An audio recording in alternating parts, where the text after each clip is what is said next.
Olá, turma de Filosofia Medieval. Essa é a nossa aula 2. Nós continuamos nosso propósito de apresentar algumas falas mais a nível de colocação de problemas para orientar as leituras de vocês lá no ambiente virtual, nessas aulas à distância, nesse período que a gente está com a supressão das aulas, né, nesse período do Covid-19. Nessa aula 2, brevemente a gente quer colocar dois problemas que estão juntos. Primeiro problema: há de fato uma história da filosofia medieval? Há de fato uma filosofia medieval para se poder falar, que se pode dizer que há uma área que se pode denominar história da filosofia medieval? E a segunda questão, também ligada à primeira e dependente da primeira e que necessita da resposta positiva da primeira, é: se de fato existe essa filosofia medieval, em que consiste esse discurso medieval, né? E se ele deixou alguma herança para a filosofia posterior, algum modo de vida, alguma prática de vida racional, filosófica para a posteridade, tá bom? Nesse sentido, eu quero retomar aquilo que eu falei na aula anterior, no final, né? Há muitas tendências de produção de uma história da filosofia medieval. E há, inclusive, tentativas de negar que existe uma história da filosofia medieval, no sentido de dizer que, no fim das contas, o que houve de fato foi um período extremamente marcado pela religião, sobretudo a religião católica, no mundo ocidental, né, ou no mundo que foi dominado pelo cristianismo, e a filosofia, na verdade, seria apenas uma metodologia, digamos assim, de discussão, uma metodologia discursiva para sistematização de certas crenças. Então esse é o argumento que geralmente se usa para dizer que não existe filosofia medieval. Porém, a gente trabalha com a perspectiva, obviamente, aqui é a nossa disciplina de filosofia medieval, com a perspectiva que há filosofia medieval. Só que não há no sentido de uma filosofia pura, se é que em algum momento da história existiu uma filosofia pura, né? Filosofia é sempre alguma coisa que está dialogando com outras áreas, com a história, com a estética, com as ciências, com a literatura, enfim. Mas nós entendemos, na esteira dos autores aqui que balizam a nossa disciplina, que há uma história da filosofia medieval, né? Aí, nesse sentido, a gente tem dois autores que concordam nesse ponto, discordando em outros pontos principais. O Etienne Gilson, né, que além de historiador da filosofia, é também um teólogo, então onde se vê problemas nos discursos filosóficos, teológicos da Idade Média, ele vê grandes sacadas filosóficas, né, dos autores medievais. E a gente tem o Liberhat, que trabalha com um fio lógico, conceitual, que ele chama Translatio Studiorum, né? Para ele, diferentemente do Etienne Gilson, há várias Translatio Studiorum, não só da Grécia para a França, né? Mas da Grécia para a Pérsia, da Grécia para os ambientes judeus.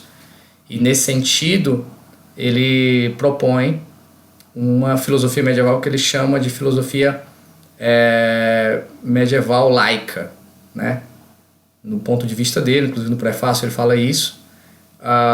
O Etienne Gilson é o culpado das pessoas pouco se preocuparem com filosofia medieval, já que em vez de ele apresentar, né, esse movimento do pensamento medieval, ele faz muitas vezes uma apologética. Esse é o ponto de vista do Alain de Liberhat. Então são dois autores, vocês podem olhar na biblioteca, tem outros manuais, só queria que eu observasse esse ponto de vista do autor que vai construir a sua história da filosofia medieval. Claro, os filósofos são os principais, mas aqui a gente também pretende, além de fazer esse estudo dos textos filosóficos, conhecer também um pouco da história onde está situado esses textos e estes filósofos. Bom, olhando aqui os slides que eu coloquei para vocês lá no Ava Moodle, eu queria destacar essa problemática, né? História da filosofia medieval. A problemática inicial é exatamente que a gente entende a filosofia medieval como essa aculturação, como esse resultado desse encontro da filosofia grega com a mensagem bíblica, com a cultura cristã. E aqui uma passagem do prefácio, da introdução do Etienne Gilson, né? Vou ler aqui na íntegra. Devemos confessar que toda a história da filosofia na Idade Média pressupõe a decisão de abstrair essa filosofia do meio teológico em que nasceu e de que não a podemos separar sem violentar a realidade histórica. Vê-se-á que não admitimos nenhuma linha de demarcação rigorosa entre a história da filosofia e a história da teologia, não só na época patrística, mas inclusive na Idade Média. Não decorre daí que não se possa falar com razão de uma história da filosofia medieval. Nada é mais legítimo do ponto de vista da história da filosofia do que se perguntar o que sucedeu com os problemas filosóficos colocados pelos gregos no decorrer dos 14 primeiros séculos da era cristã. Então, desse texto aqui do Gilson, né, a gente quer destacar o quê? Primeiro, deixa eu só minimizar aqui para vocês, para poder olhar para vocês como se eu estivesse de fato olhando, né? Mas dá a impressão, né, que estou olhando para cá, não estou olhando para vocês. Enfim, o que a gente destaca? Até mesmo para um autor como Etienne Gilson, que a filosofia medieval é algo que trouxe contribuições enormes para o pensamento até hoje, no sentido de que o cristianismo libertou algumas questões da Grécia, como a filosofia da necessidade se tornou a filosofia da liberdade, a ideia de livre-arbítrio, uma concepção de história, de uma história teleológica e não cíclica, enfim. Até mesmo ele entende que só se pode pensar uma história da filosofia medieval dentro de um ponto de vista de uma abstração. O que é abstrair? Abstrair é um processo intelectual em que a gente separa aquilo que de fato está junto e não é separado, né? E o que de fato está junto e não é separado na história da filosofia medieval? A religião, as crenças religiosas e o pensamento racional, a teologia e a filosofia. Então, na história da filosofia medieval, a gente faz esse esforço intelectual para extrair esses dados, esses textos, essas passagens, esses capítulos, esses momentos do pensamento e da obra dos medievais que, de fato, se constituem e se pode entender como uma prática filosófica, né? Vide o livro 11 sobre o tempo,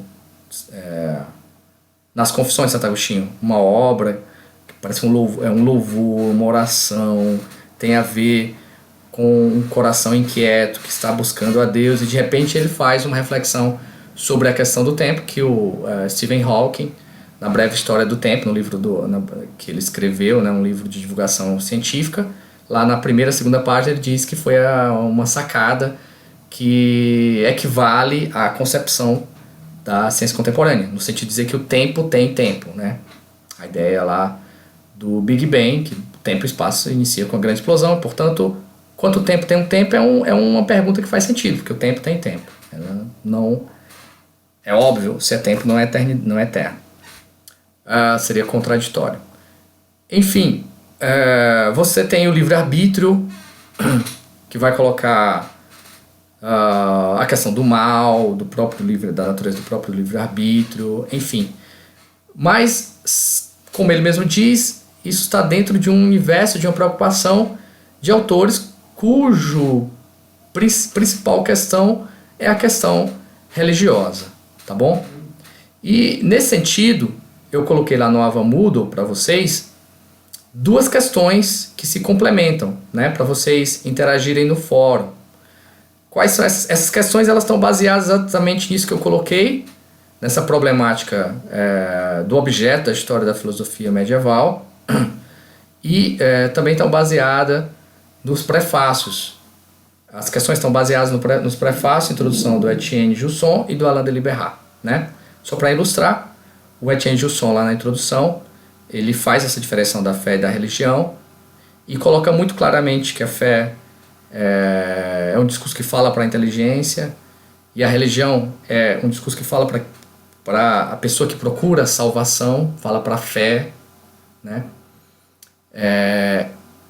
E fazendo essa diferenciação diz, né, nesse encontro, né, da filosofia grega com o cristianismo, a filosofia grega não transformou o cristianismo, olha aí minha esposa aparecendo no vídeo, não transformou o cristianismo numa doutrina filosófica. O cristianismo, na verdade, se apropriou das categorias filosóficas para falar para uma cultura que já não era mais aquela cultura hebraica lá do Cristo e dos primeiros discípulos, dos primeiros apóstolos, né?